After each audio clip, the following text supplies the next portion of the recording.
Good morning. The August 19th Board of Education meeting is now in session. Please rise for the invocation.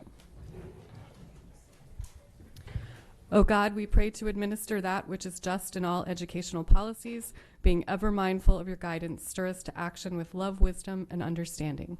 The pledge. I pledge allegiance to the flag of the United States of America and to the republic for which it stands, one nation, under God, indivisible, with liberty and justice for all.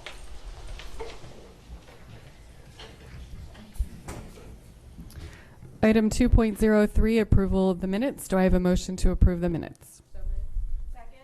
All those in favor? Minutes are approved. Item 2.04, establish agenda order, and the agenda stands as published. Item 2.05, recognitions. We don't have any recognitions today. And 2.06, school and community highlights. Ms. Hummer? Yes, I had the pleasure of going to the Fort Meade National Night Out, and can I say that the school and military liaisons are just fabulous, and they were out there talking with the parents, and all the schools were represented, and it's a fabulous event. Fort Meade has won the best national night out of the military for the past couple of years, and I can totally see why, because it was a great event. And then last week, I can't say enough about how fabulous the Unlocking Our Potential conference was. It was so exciting to be there. There's about 500 plus educators there. Dr. Pedro Noguera was an amazing speaker, and everyone there, it made me want to get back in the classroom because it was such a wonderful event. And so hats off to Anthony Alston from the Office of Equity and Accelerated Student Achievement, and Bobby Pedrick from Special Education. They and their teams did a great job, and thank you so much for letting me be a part of it. Mrs. Ritchie? So it's been kind of a quiet summer, but yesterday we had some excitement. If anybody saw the Capitol today, we had the opportunity to go with some people from North County, the administrative team, Principal Julie Karras, her APs, Alina Thomas, Megan Lewis, Ryan Sackett, Ann Harding, and Kelly McAvee, along with PPW worker Libby Wesley and STEM teacher Bill Forrester, as well as the principal and Principal Blondell and her team from Park Elementary. And we walked through the community and just kind of handed out information to kids and to parents about back to school. And the one really, the whole thing was cool, but the really cool part was that Dr. Arlotto, during LDI, in the excitement of the Leadership Development Institute closing ceremonies, volunteered to ride the food bike. And it was an inaugural ride, so we were all holding our breath to make sure that there was not going to be any injuries or any problems there, but he did an admirable job, and the bike held up well. This was a project from one of the LDI students, and the STEM students from North County built the bike, and not bike, but the platform that the food boxes sat on and stuff. And so we were able to pedal through the neighborhood and to give out some popsicles and things like that. And it's the bike is going to be able to be used by all the schools in that community. It's not just for North County, but any of the other schools that want to use it as well. So it was really very cool, and I applaud that team. I was able to take the walk with them, and I thoroughly had a great time, even though it was a little bit warm. But Mrs. Nally? I just want to share with you that many of us, Dr. Arlotto and Solon Webb and Tom Frank and Allison Picard and I attended, did I leave someone out? I don't think, attended the summer school graduation ceremonies. And it is always a pleasure to share the stage with these students and listen to their stories of the obstacles that they've overcome to graduate, and the impact that our staff, I want to pay particular attention to Dr. Nelson Harine and his staff for the really what they do to help these students meet their goals. One student that spoke had actually dropped out for a semester, and it according to her, made some bad choices, unfortunate choices, and yet was able, through the help from our staff, was able to guide and get back into high school, and has goals set. One to go in the military, another to go going on to college. So these are students that are really, because of us, have unlocked their potential. So thank you to all those, and it was a pleasure to be there at that ceremony. Thank you. And I had the chance last Monday to welcome our new teachers at Old Mill High School. And Florrie, do we have a grand total count for how many we've hired to date? Over 500, right? Oh, it's over 500. It was, for my presentation today, I think it's 549 as of Monday and counting. Impressive job to you and all of your staff.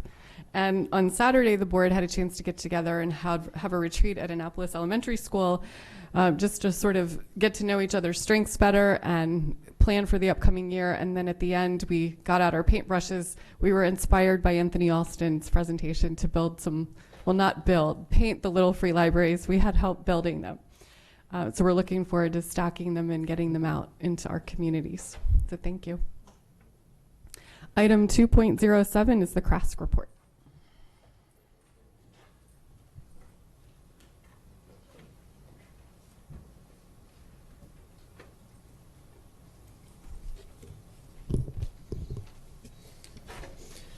Good morning, President Korbelak, Dr. Arlotto, and members of the board. My name is Scott Howarth. I'm a junior at Arundel High School. It's been a really long summer, and I'm pretty sure the last CRASC report was given by Jacob. There have been a few changes within our organization, and I'm thrilled to bring you up to speed. Last May, CRASC elected a new panel of officers to lead this year's student body of nearly 81,000 students. Elected as our new secretary, Hannah Mitchell from Arundel High School has been an active member of CRASC for 3 years. She is working hard at revitalizing our social media presence and maintaining an ongoing dialogue between our organization and schools. From Severna Park High School, Viraj Shah, a seasoned leader, has been elected as treasurer. He spoke at the county budget hearings last year, and this year he will be coordinating our community activism. The face you'll be seeing the most of is Michael Moore from Severna Park. As second vice president, he will be our direct liaison to the board and to the central office in general. Michael is interested in the process of curriculum writing and countywide policy development. Thank you, Scott. Additionally, from Severna Park High School, CRASC has elected Alex McGrath as our first vice president. It is the responsibility of this officer's position to be our liaison to various elected government offices. Alex brings a ton of experience and enthusiasm.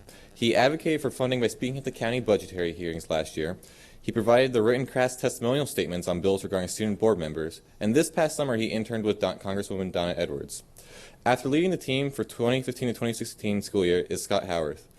Scott has been an active member of CRASC since 6th grade. He has served as a school-based delegate, the middle school coordinator, and he co-chaired the Legislative Liaisons Committee. He served last year as a treasurer and generally steps up whenever needed.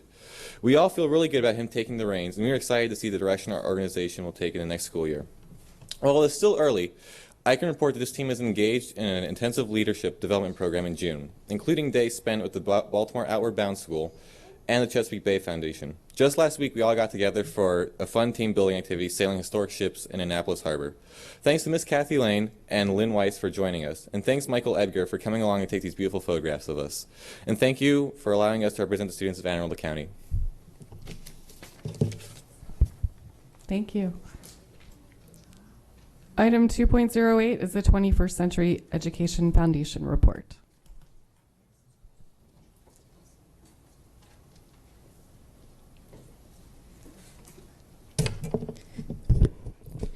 President Korbelak, Vice President Nally, members of the Board of Education, and Dr. Arlotto. I'm Carol Ann McCurdy, and since July 1st of last year, I've had the pleasure of serving as the Executive Director for the 21st Century Education Foundation.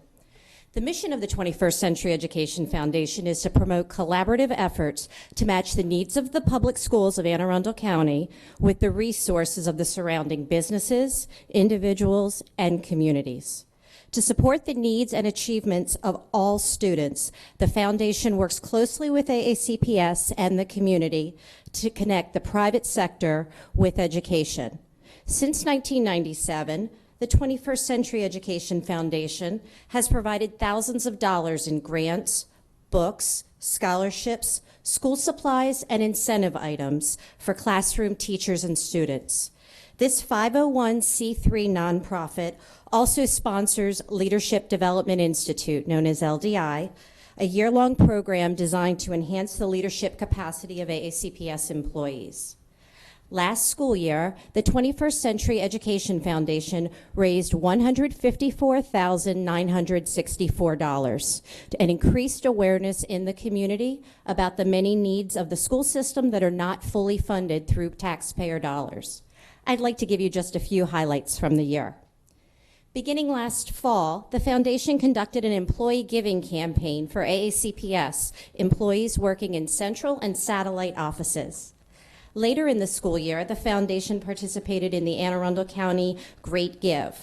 Both of these campaigns were new to the foundation and were designed to increase awareness about the organization and the needs of the school system while raising funding for specific programs and initiatives.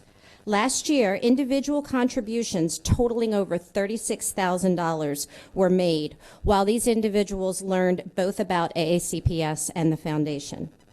The foundation's networking breakfast with the superintendent has been held for the past 8 years.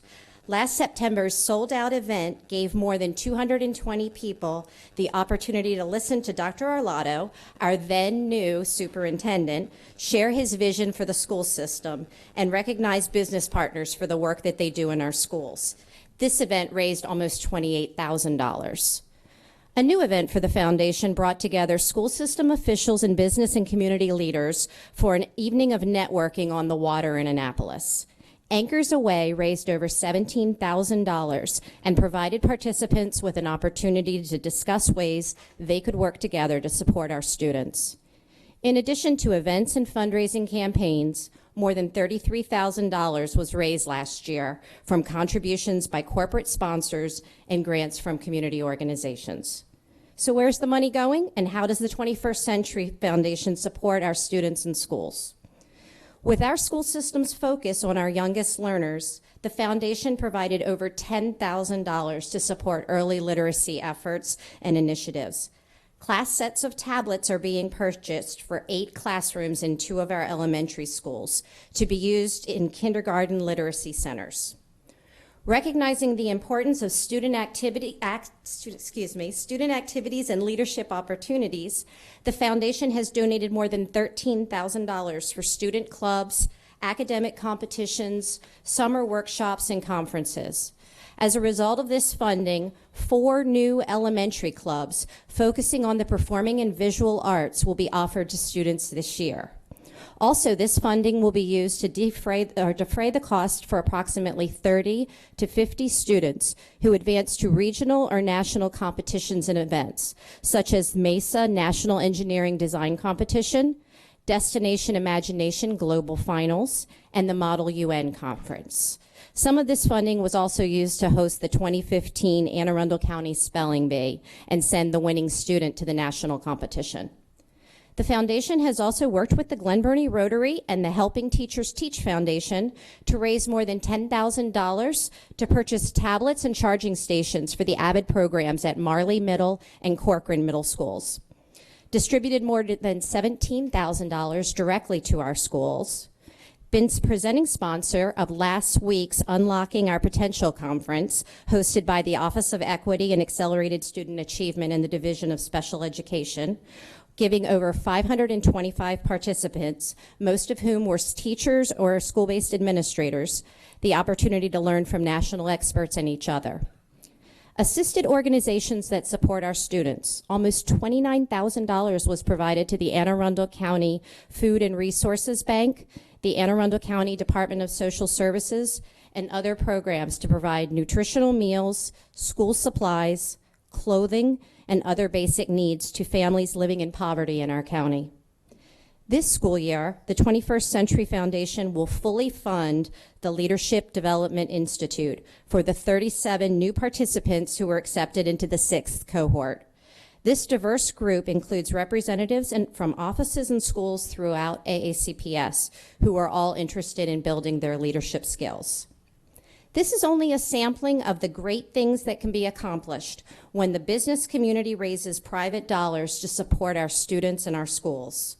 The members of the 21st Century Education Board of Directors are making connections and identifying the resources that increase not only funding for programs and initiatives, but awareness in the community about what is being done to promote access, equity, and excellence throughout our county schools. At this time, I would like to invite the members of the Board of Education to come to the front as the following 21st Century Education Foundation directors from 2014-15 come forward for a presentation.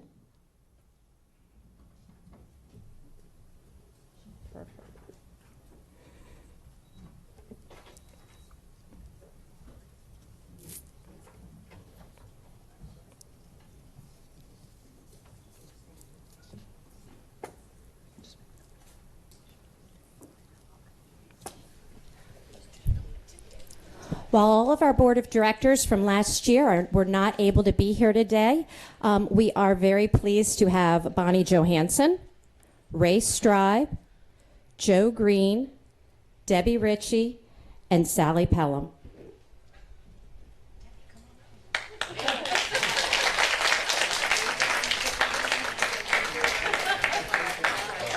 Bonnie's the president of the 21st Century Education Foundation. Yeah. Good to see you. Hello.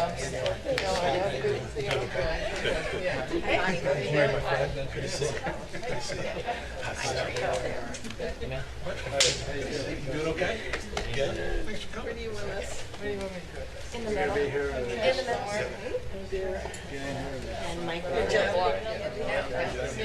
Fine. Dr. Olato. Who's taking pictures? Our photographer. Logically. Let's see, Dr. Marcus. All right, I think got everybody in there, and we'll just level the checkout on Ms. Johansson's side. Yep, thank you. Here we go, everybody. Looking this way. We'll take 3 shots.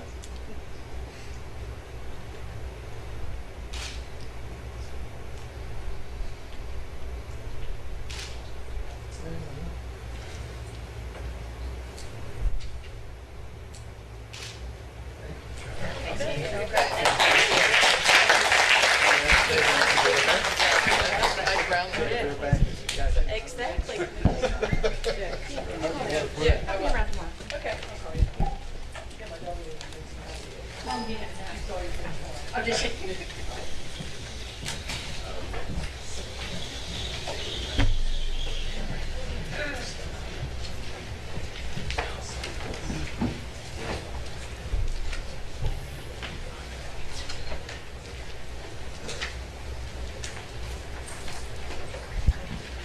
Mrs. Ritchie?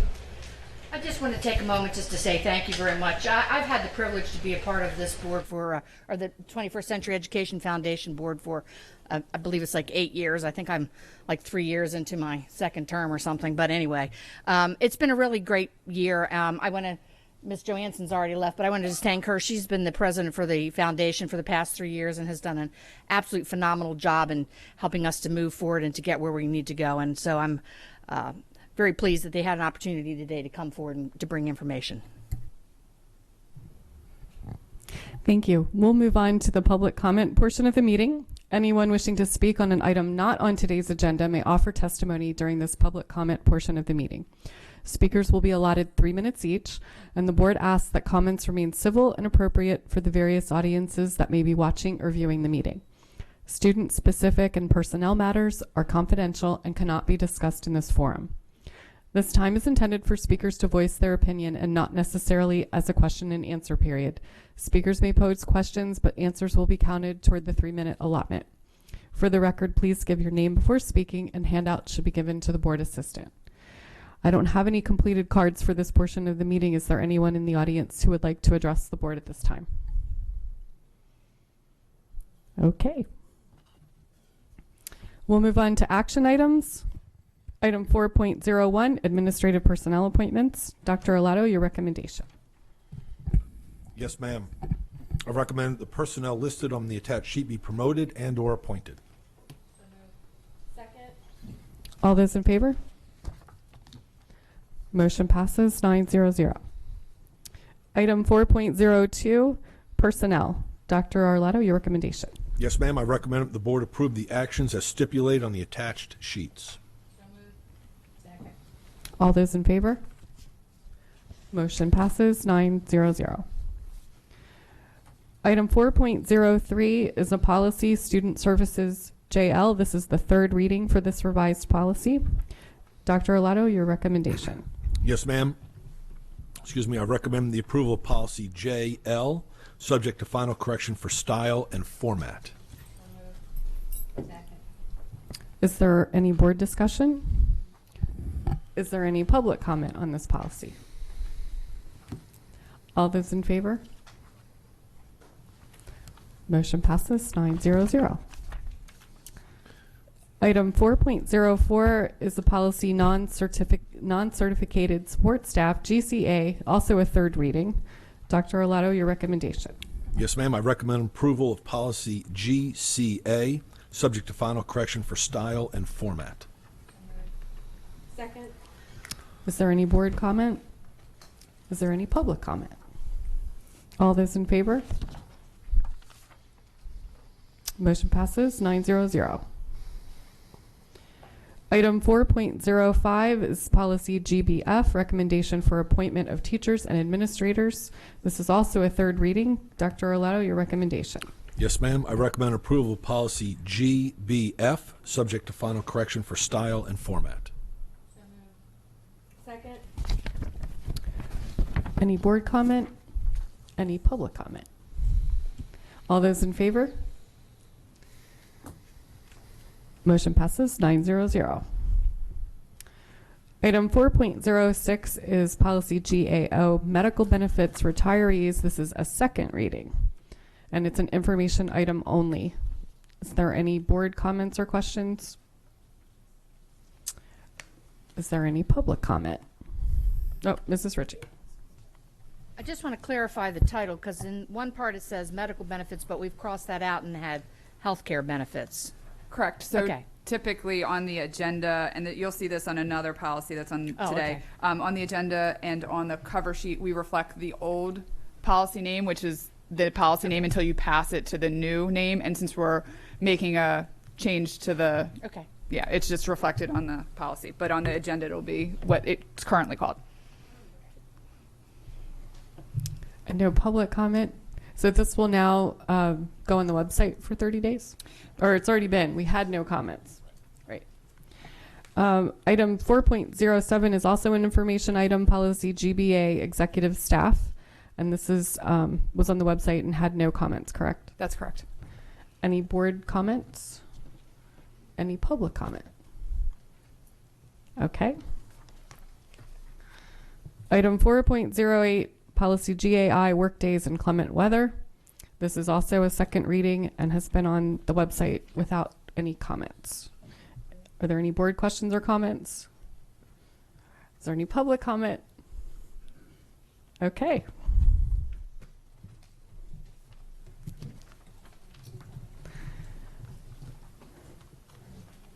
Item 4.09 is the Millersville Elementary School Stormwater Management Inspection and Maintenance Agreement.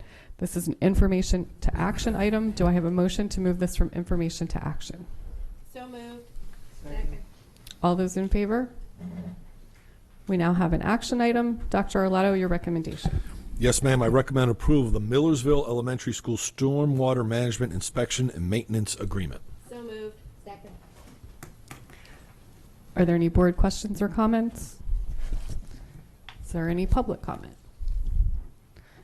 All those in favor? Motion passes 900. Item 4.10 is the Woodside Elementary Stormwater Management Inspection and Maintenance Agreement. This is an information to action item. Do I have a motion to move this from information to action? So Second. Went right to All those second. in favor? We now have an action item. Dr. Arlato, your recommendation. Yes, ma'am. I recommend the approval of the Woodside Elementary School Stormwater Management Inspection and Maintenance Agreement. second. Is there any board comment? Is there any public comment? All those in favor? Motion passes 900. The next item on the agenda is 5.01, the readiness for opening of schools presentation.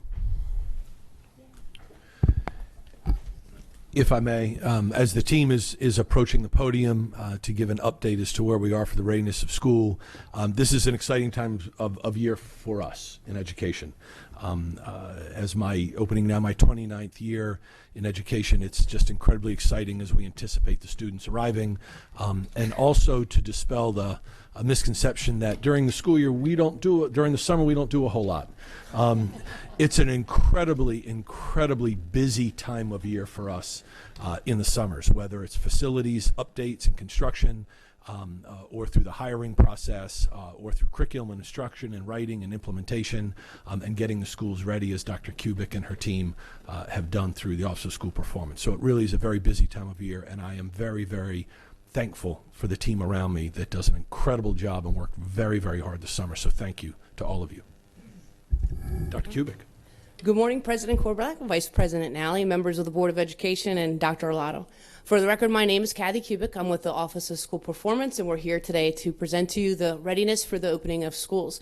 Before we begin, I'd like the members of the team, friends, and colleagues to introduce themselves. Michelle Batten, Office of Curriculum and Instruction. Mary Talar, Advanced Studies and Programs. Sally Pillam, Office of Safe and School Student Support Services. Flori Bozzella, Human Resources. And Alex Shaknovich, Chief Operating Officer. So as Dr. Arlato said, we're excited, we're nervous, we have a lot to say, it's all good. For the Office of School Performance, first the people. We have 20 schools opening with new principals this year. 18 of those principals come from within Anne Arundel County Public Schools, and 9 of those 18 are actually promotions from our own assistant principals. 52 schools will have changes in assistant principals, all of them coming from within Anne Arundel County Public Schools. Second, students and student schedules. Many thanks to our friends in IDD, particularly the Office of Student Data and Student Services with Ms. Pelham. We've worked hard this year to ensure to you that all of our students will start at the secondary level with a complete schedule. And as typical at this time of the year, we have counselors working to do those last few conflicts. At the elementary school level, we have all the homerooms ready to go for the little ones, and we're going to continue to expand the Triple E schedule that we started last year just within the North County feeder to also include the Meade and Southern feeder. For schools and school constructions, we're looking forward to seeing you at some of our ribbon cuttings. We have Crofton, we have Lothian, we have Mills Perot, and then there's a high school up the road called Northeast, all of them coming up with 4 ribbon cuttings. Additionally, as is usual this time of year, we're going to have 7 schools starting a day later than their colleagues to accommodate preparations due to construction projects. Fourth is athletics. Last year we had 10,115 athletes in 3 seasons over the year, 920 additional athletes in our unified athletic program. So this fall we have all of our sports fully staffed with coaches, and all of those coaches have gone through the appropriate courses. Ms. Ritchie, care and prevention, CPR, concussion training, and heat acclimatization training. So they're all done. And as you know, all that hard work pays off, because last year our athletes brought home to the home of the apple 6 state championships, which was pretty cool. Fifth, the people in the Office of School Performance. We have 6 regional assistant superintendents, and we have 6 directors. And I want to ensure you that we've worked with all of our friends and colleagues here at the Board of Education to ensure a smooth opening. We've provided professional development to principals. We've met with leadership teams, all in our continued and intentional focus for our 80,539 students as of today enrolled, to ensure that we elevate all students and eliminate all gaps. And I'll turn it over to Michelle. Good morning. I'm excited to share the work that has gone on in the Division of Curriculum and Instruction to prepare us for the new school year.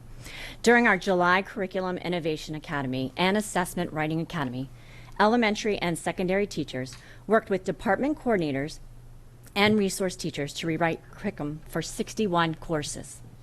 Assessments have been redesigned in the core content areas to focus on critical thinking, problem solving, and extensive writing so that students are having similar experiences throughout courses.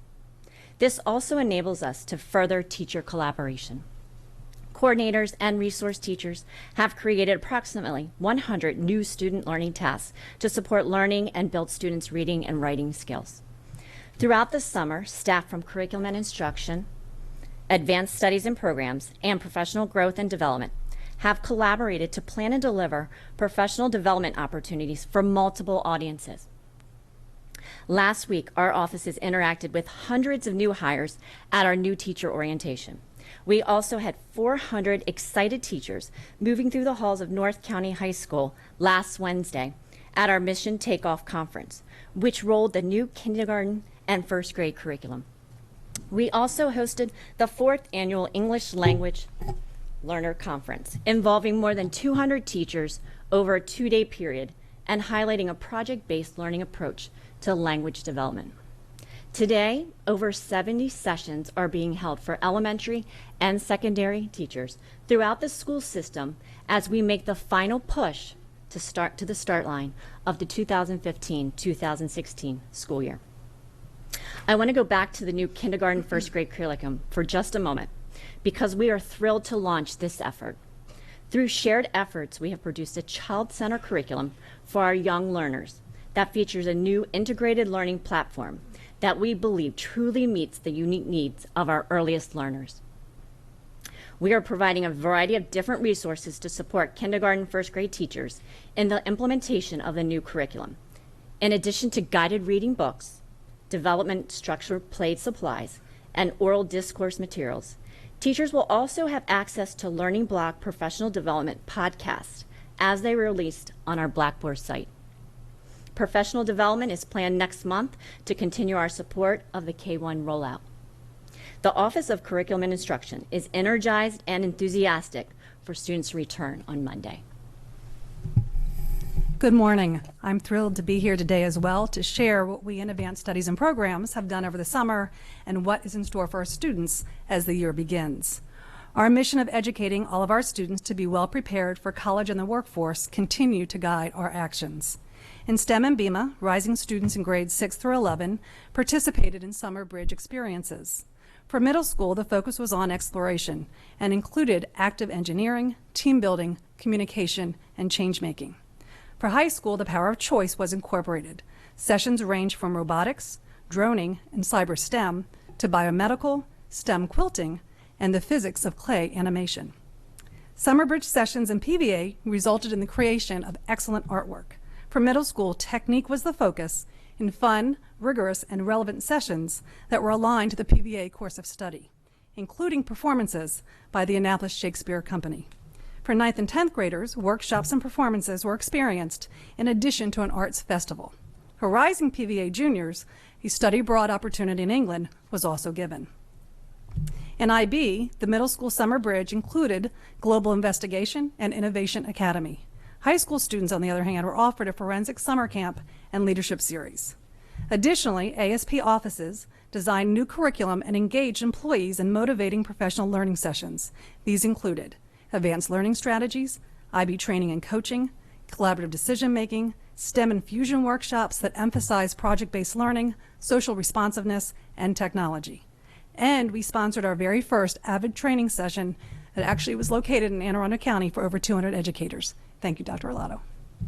We also updated technology connections for pre-K through 12th grade, organized a virtual learning classroom pilot for North County High School, scheduled and trained for broadcast and MVLO courses, and planned for co-curriculars that promote learning application and extension. Additionally, our collaborative efforts with curriculum instruction, as Kathy has stated, have supported the EEE expansion to elementary schools in the Mead and Southern clusters. We are thrilled to open 2 additional PYP schools and the county's 3rd STEM middle school magnet. We are also very excited to welcome our very first official PVA graduating classes at both Annapolis and Broadneck High Schools. The 2015-16 school year will be awesome. Thank you. Good morning. The Division of Student Support Services is fully staffed for the upcoming school year. We have hired some terrific new staff: 6 psychologists, 2 social workers, 4 pupil personnel workers, and 11 school counselors, and have increased our staff diversity. We held an orientation for new counselors last week, and the excitement was absolutely contagious. Great new staff. The focus this year for the counselors will be on opening doors for all students. The Safe and Orderly Schools Office has worked collaboratively with school-based and central office staff at all levels to revise the Code of Student Conduct. Our staff will continue to provide professional development and support to schools this year on implementation of the code and on proactive measures we are employing to keep our students safe and in school. Alternative education staff will also continue to provide training for school staff on restorative practices to assist them in solving problems effectively, and will also align professional development of teachers and administrators with multi-tiered systems of support. We are very excited about the newly designed program at Mary Moss J. Albert Adams Academy. Staff has received extensive professional development on project-based learning and the use of AVID strategies, which will be a major focus this year. I want to say a few words about our CRASC students who have had a busy summer. Of special note was the development of the first intensive leadership camp. Students presented at the leadership conference that you heard about earlier as well, and attended additional leadership opportunities provided by the Chesapeake Bay Foundation and the Maryland Association of Student Councils. Our student member of the board, Jacob Horskamp, participated in the United Way Awards ceremony, highlighting a grant of over $260,000 to the Partnership for Children, Youth, and Families to support students experiencing homelessness in the Meade area. Initiatives for CRASC this year will include General Assembly legislation focusing on good nutrition, greater representation of CRASC from athletic teams and Special Olympics participants, and the promotion of greater cultural exchange among students. A final focus will be celebrating the Month of the Military Child through an assembly designed to familiarize students and families about resources available to them through AACPS, and of course our monthly CRASC report. You will hear about our activities in detail. Of special note is our division's ongoing support of students, staff, and families with our trauma teams, which are deployed when there are unexpected traumatic events, such as the death of a student or staff member. It is in these situations that our staff shines the brightest. This summer alone, 2 middle school students, 1 high school student, and 3 staff members passed away. Supports provided personal outreach to the impacted family, principal, and staff, provision of counseling supports, and ongoing monitoring of need, including putting supports in place for the first day students return to a school after such an event. Our partnership with Human Resources and utilization of the Employee Assistance Program will continue to help our staff with any lingering concerns. Our test for support is always what is in the best interest of the child. Good morning. The Division of Human Resources has been hard at work this summer, hiring new staff, supporting the voluntary transfer process, and transitioning employees who have separated from service either through retirement, which was well-deserved, or resignation. But the most exciting energy has focused around hiring staff for the 2015-2016 school year to ensure that our students have quality educators in all of their classrooms. With the opening of school just days away, we are continuing to work with school-based administrators to meet their staffing needs. As the board has heard, when school reopens, there are going to be many new faces in our schools. We have numerous administrative changes, as well as new faces in the teaching staff. As you've heard earlier, as of Monday, we had hired 549 new teachers for our students. That's slightly above the number last year at this same time, which was 528. We have many enthusiastic first-year teachers, right, Ms. Korbelak? As well as teachers coming to us with prior experience from other Maryland districts and out of state. And we are also welcoming 3 teachers from the Philippines. Included in our new hires are 89 teachers who are graduates of Anne Arundel County Public Schools. For elementary education positions, we had a very large pool of applicants, over 1,950, for approximately 224 positions that were filled as of last Friday. We're fortunate that in that area we continue to attract lots of quality teachers. We're also pleased to tell you that 26 of our candidates who participated in the 6th annual Teacher Diversity Recruitment Weekend accepted offers of employment and are in place to start the school year. In addition to the new hires, there are new staff members, as 454 teachers participated in the voluntary transfer process and secured new opportunities. We're starting the school year with 393 National Board teachers in our schools, up from 350 last year, and they're distributed in all of our clusters. We currently have representation of National Board teachers in 93% of our schools.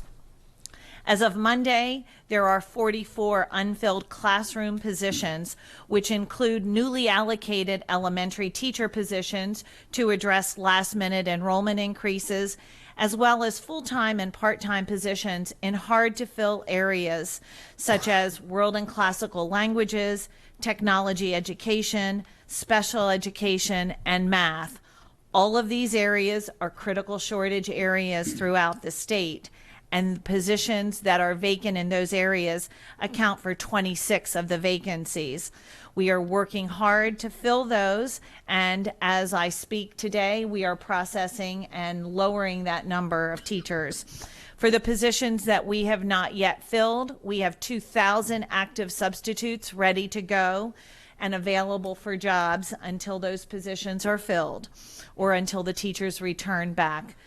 As I would like to publicly acknowledge the work of the staff in HR, they've done an incredible job to try to make this transition into the 2015 school year a seamless one, and support from all of my colleagues in Anne Arundel County Public Schools as we work to fill the challenging needs of our students. Thank you. Well, good morning. As Dr. Arlato said, been quite busy this summer in what honestly is the shortest summer I've ever remember or encountered, given how late we closed last year and how early we reopened.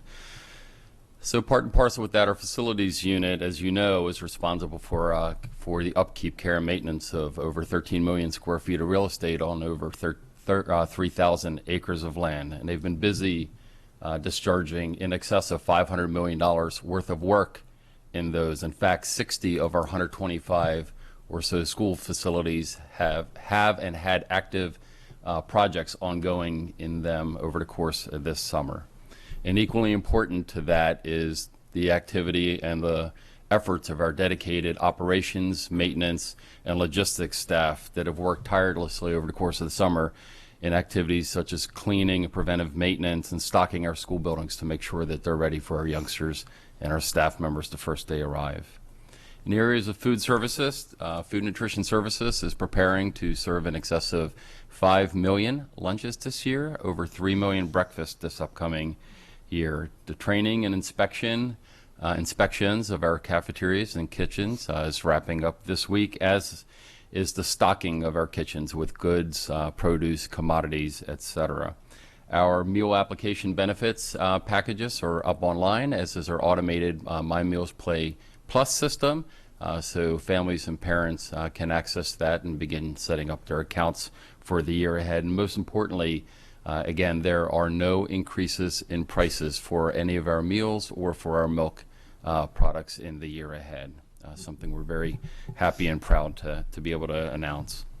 In the areas of transportation, we've got over about 700 buses that are prepared to transport in excess of 58,000 students this academic year. The training and licensure of the drivers and the aides is wrapping up this week, as have the inspections and certifications of those buses. The routes have been already published or available up on our website for anybody that wants to access that. And finally, our county traffic signal unit, as well as our police department school crossing guard unit, are both fully prepared and ready to stand up to support us on the first day of school. In the areas of technology, thousands and thousands of computers have been refreshed, upgraded, replaced, or added over the course of the summer, as have hundreds of additional technology devices such as smart boards and document cameras and overhead projectors, etc. And significant work has gone into upgrading both our Wi-Fi and our internet connectivity and throughput to be able to support the increasing demands on technology and access to digital content. As I say at this time of year, we only have one chance to get this right. Every kindergarten or pre-K student only has one. First, sixth grade, first day in high school as a ninth grader. We only have one chance. This team has worked tirelessly over the summer to make sure that we get that right. We are prepared, we're confident, and we'll be ready on the 24th. And with that, we turn that over to the board for any questions that you may have. Mrs. Ritchie. I don't really have a question. I just want to say congratulations and thank you. You know, we always hear a lot of negative stuff and about how we're always off for the summer and, you know, blah, blah, blah. And the fact of the matter is that there are dedicated people in this building and throughout our school system who are working every day to ensure that we have programs that meet the needs for all of our students. And we should be very proud of that and take a moment to, you know, congratulate each other and say thank you, because what we offer kids is second to none in any county, and I'm very proud of the fact that we do this. I was in the grocery store the other day, heard two people who were talking, and they happened to be bus drivers, and they were talking about the training that they received and how prepared they felt and were ready to head back to school. And the one woman was like really excited, and I'm thinking, you're getting excited to get up at 5 o'clock in the morning to start those cold buses. Good for you, and thank you very much. You know, I had the opportunity to run into somebody who, you know, was talking about coming to work for our school system and how excited they were, and they'd worked in other school systems and they were pleased with the stuff that was available, and she had no idea who I was. I mean, you know, we were just, it was in a conversation. So the buzz is out there. I hear the people that are talking about all the good stuff that's happening in our school system, and I'm hoping that this year maybe some of our media partners will remember that there's a lot of great stuff happening. There's some, you know, we got some bad things that are going to happen too, and that's par for the course for a system of our size. But I think we started on a positive note by having a positive story in the paper on the front page, and I hope that our year continues that way, because we're doing some great things for kids out there. And so thank you all very much. Take the weekend. Get ready for school. Mr. Webb. Thank you, Ms. Korbalak. Ms. Bozzella, you mentioned we had 549 new hires. Yes, sir. Is that a net increase? What's the net gain on our population of teachers? Do you know? In terms of New hires versus those lost? we had, I can tell you that we had 568 resignations. And we had 315 retirements, but I believe of that retirement number, about 200 were teachers. I'm not sure the breakdown for the resignations, how many were teachers or teaching assistants. So are we down or up as far as the number of teachers? Up. We're up. Okay. Thanks. Mrs. Birch. Thank you. I want to echo my colleagues' comments. Thank you so much for everything that you've done to get things ready for all of our children for next week. I did have one question for Ms. Talar. For the middle school IB program, when they're obviously all whole school IB programs, so the summer bridge programs, how do students that go to that school have the opportunity, that would have gone to that school anyway, have the opportunity to participate in the bridge programs? Or are they only offered to the students who are going there as part of the magnet? It's a whole school program, Uh-huh. so it would be offered to the students that actually participate in that program. When I discussed the two middle school options specifically, I can tell you that each of the IB programs are a little unique in what they offered. Okay. Old Mill actually offered the global investigation, whereas Innovation Academy happened through MacArthur. And so that was open to any student coming attended into that the school? program. That's Okay, correct. so, okay, thank you. You're welcome. I just want to echo what Mrs. Ritchie said, to thank you all for all your work that you did over the summer. I wasn't going to tell you to take this weekend off, but maybe September you can find some time to breathe. Thank you all.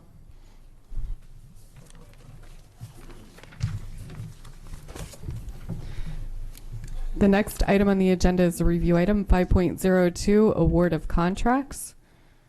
Is there any board comments? Is there any public comment? Okay, that brings us to our consent items, items 6.01 through 6.05. Do I have a motion to bundle and move them from information to action?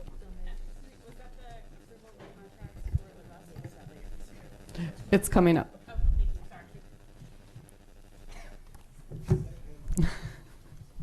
All those in favor? We now have an action item. Dr. Arlato, your recommendation. Yes, ma'am. I recommend the Board of Education award contracts as listed on today's agenda 6.01 through 6.05 inclusive. Second. I have an item 6.05. Yeah. Okay. Is there any board questions or comments on these contracts? Mrs. Birch. I have a question on item number 6.05, the software for bus routing.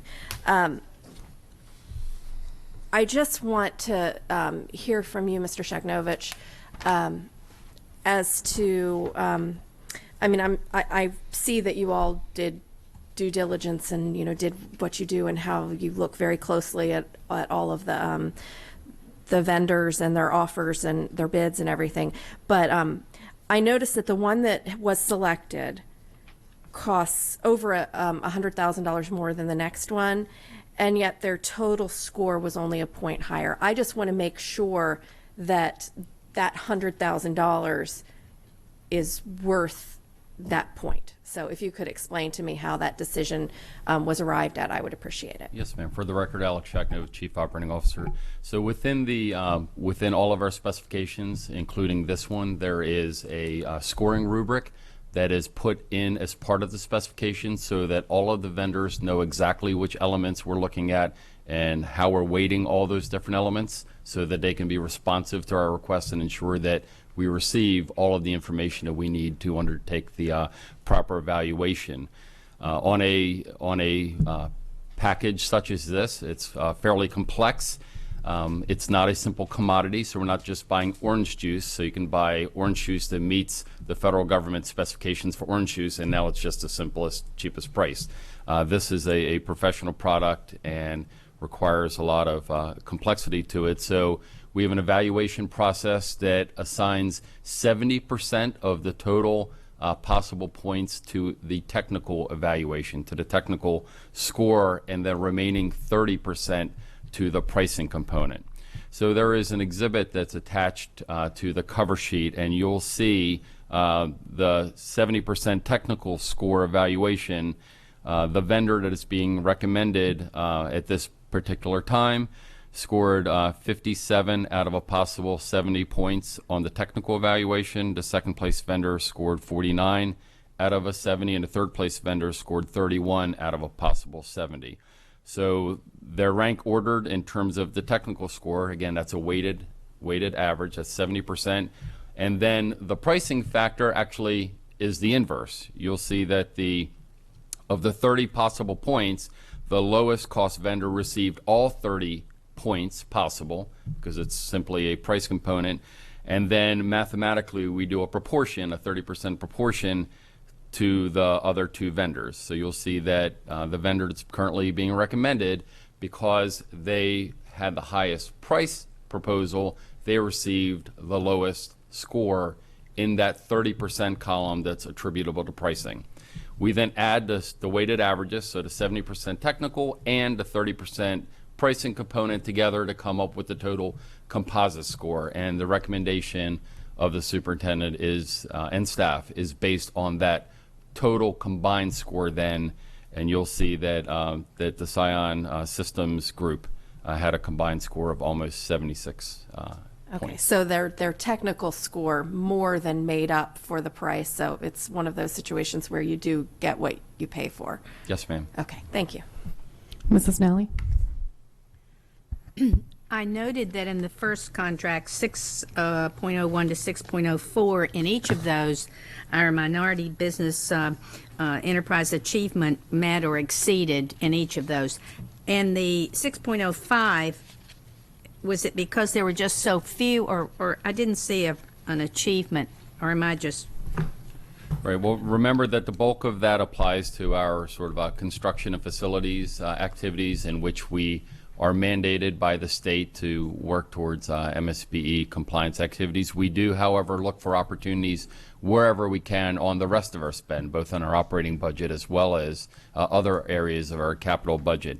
In this case, when you're looking for a software product, it's really for all practical purposes, they self-perform. It is their software. There's not a subcontracting or really many outsourcing opportunities. We're building a building, for example, where the mason is putting up the masonry, but we can outsource the shipping possibly so that those cinder blocks and bricks come to the site. And so there are a lot of opportunities in that type of venue. But when you're buying a piece of software, those type of opportunities typically don't exist, or certainly not as prevalent as you would find in other areas. Okay. Thank Yes, you. ma'am. Mrs. Ritchie? I know it's noted on the sheet, but could you talk just a little bit about the people or the organizations that are involved with the whole bid process, particularly as it relates to the software for the buses? Yes, ma'am. Well, so we had a multi-team, multifaceted team that evaluated approximately 10 individuals and included individuals from the school district itself as well as from the county government. And I'll speak to that momentarily. But from the school system, we obviously had transportation, they're the obvious, but we also had representation from our financial unit, both of our budget and accounting units. We had representation from our student data unit and certainly from our instructional technology unit. The reason I mentioned the county is because the county government is an integral element in this procurement activity. The software system is one of its many input data points, requires a very good, robust mapping mapping system. And so the county government, not the school district, the county government has a GIS, a Graphical Information Systems unit, where they maintain in collaboration with the Planning and Zoning Office and their Department of Public Works, they maintain those digitized maps of the road networks in the county. So where are the roads, how wide they are, what's the speed limits on those roads, et cetera. That is critical that that information be accurate and transfer very well into any of the three vendors require that. And it's so integral, in fact, that we felt it's critical to have the county government partner with us on the Review and Evaluation Committee so that they could ensure that the mapping data that they possess, in fact, would talk and translate and correctly upload into the three vendors that were evaluated. Yes, ma'am. Could you also just talk briefly, I know originally we had wanted one software package that would do billing and routing, and that was not available. So will this software, this bidder, work with eventual billing software? Did you all evaluate that piece? Yes, ma'am, we did. So as I indicated in my initial response to Ms. Burge, there is a very robust laundry list of items that the vendor has to be able to comply with, both on the data input side, on the data processing side, and on the data outputting side. In order to be able to accurately pay our contractors, we need to know, miles driven, hours driven, to calculate both the hourly and the per mile rates.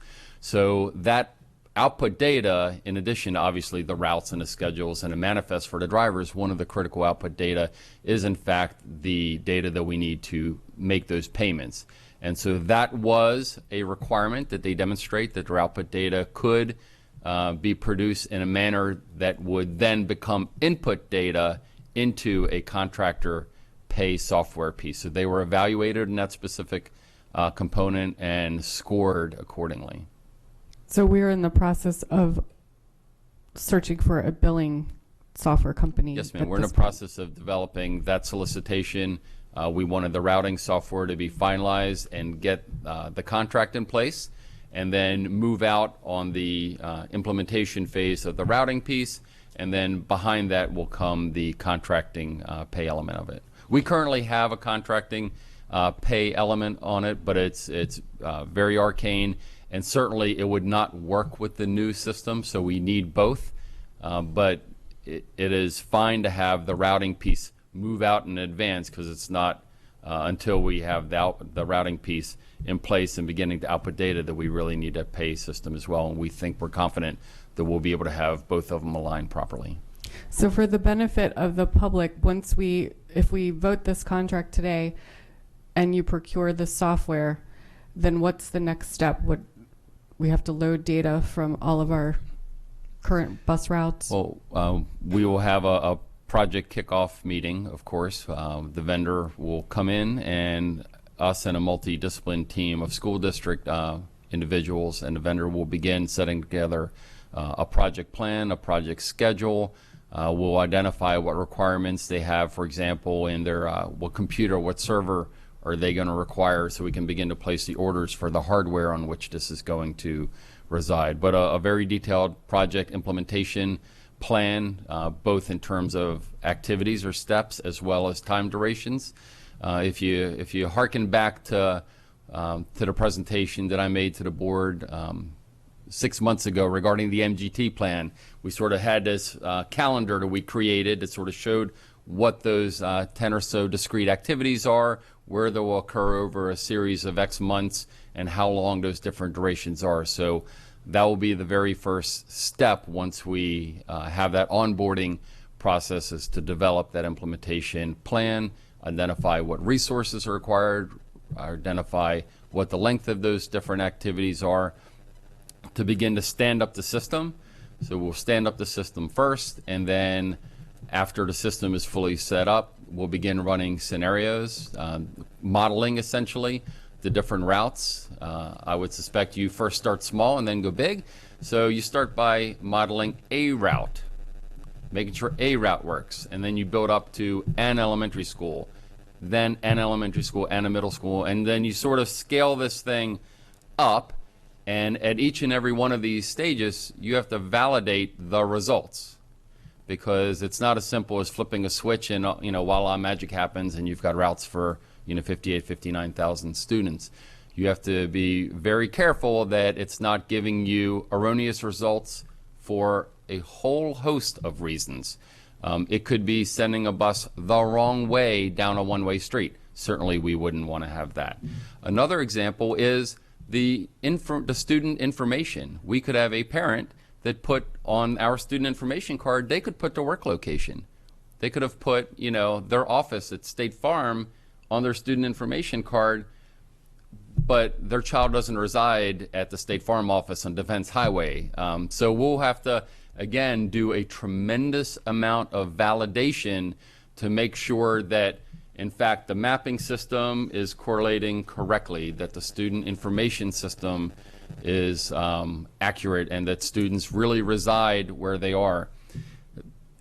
The old adage of garbage in, garbage out is also very true. Simple things such as a typo. If somebody, types an address on a student information card incorrectly, the software is going to be looking at the county map for a street spelled and named a very specific way. If you transpose an E and an I, a simple clerical error, the software system is going to kick that out as an error and say there is no such street.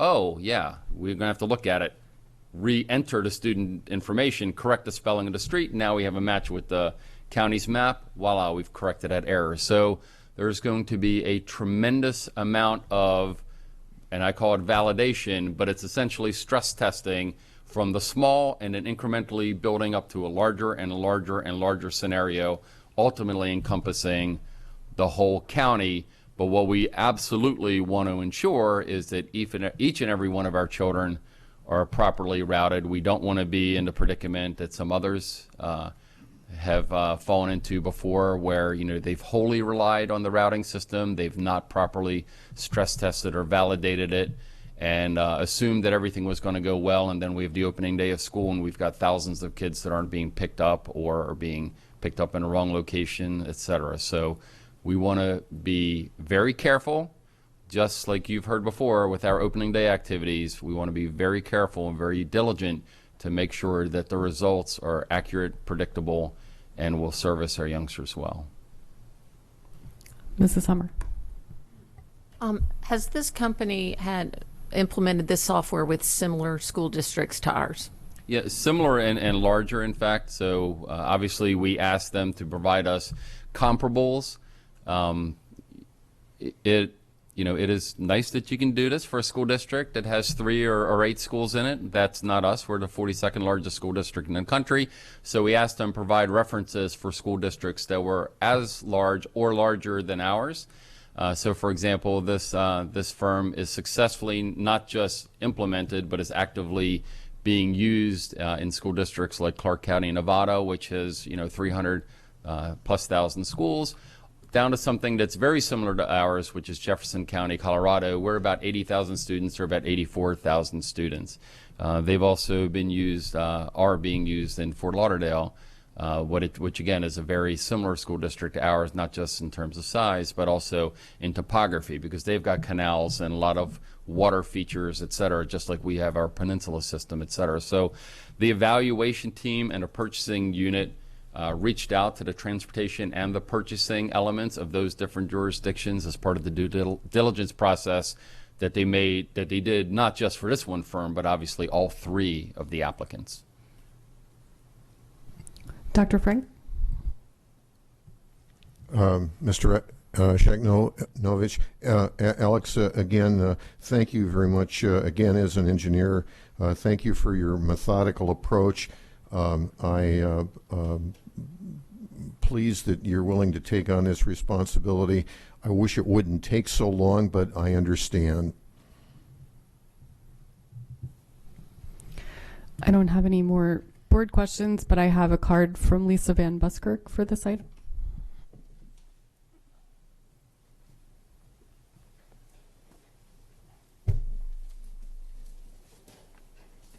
Thank you and good afternoon. I'm Lisa Van Buskirk. So thank you very much, President Korbelak, Vice President McNally, members of the board, and Dr. Arlato. I am the new chapter leader of Start School Later for Anne Arundel County. And on behalf of my organization, I congratulate you on the proposed purchase of transportation software. The county is now joining the 21st century with its ubiquitous and pervasive use of technology to improve our lives. I look forward to the future news that the analyst position to actually run all this software is being filled, and the software is actually being used. But let us not rest on our laurels. Much work remains in an effort to change AACPS's start times to healthy ones for all students. Next week, the first child will have to arise in the 4 o'clock hour to arrive at their bus stop by 5:13, 10 minutes early for their 5:23 a.m. bus from South County up to Glen Burnie. There's also a 5:30 bus from West County to Broadneck PBA. Dr. Arlato told me on Monday that the $600,000 previously approved in the FY16 budget will only allow one solution, a shift of all start times by 30 minutes, which we all know is not the best solution to offer to our students. Yes, it does move the high school start times, which clearly we're advocating for, but not to the American Academy of Pediatrics or Centers of Disease Control's recommendation early start times of 8:30 a.m. for middle and high school students, or the 8 a.m. earliest start time recommended by both the Maryland Department of Education and the Maryland Department of Health and Mental Hygiene. And it comes at the unacceptable expense of elementary school students whose day will both start late and end even later. Nobody wants this to come at the expense of younger students, and we can do much better. To meet these recommended start times requires all of us to look deep into our souls and push aside the doubt and comfort with the current status quo to do what is right for our students' mental and physical health and their safety. It also requires us to look deep into our pocketbooks, for such change admittedly does not come cheaply. Yes, the task force estimates of upwards of $9 million is real money.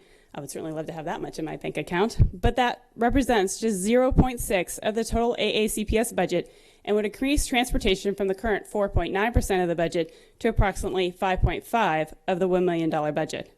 And until the software is utilized, we really have no idea what options might emerge or how much they will cost. Not counted in this math is the substantial additional money, education money, wasted by students who can be described as pathologically sleepy and are therefore not learning.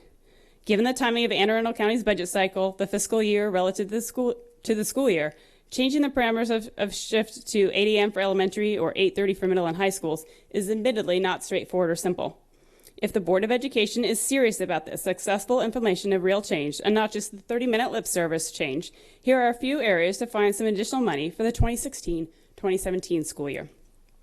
The Transportation Department will likely have a $1 million in savings as a result of cheaper fuel. Yet the former AACPS Director of Budget and Finance told the county auditor that this savings was not reflected in the approved budget for the school year. How will this $1 million be spent?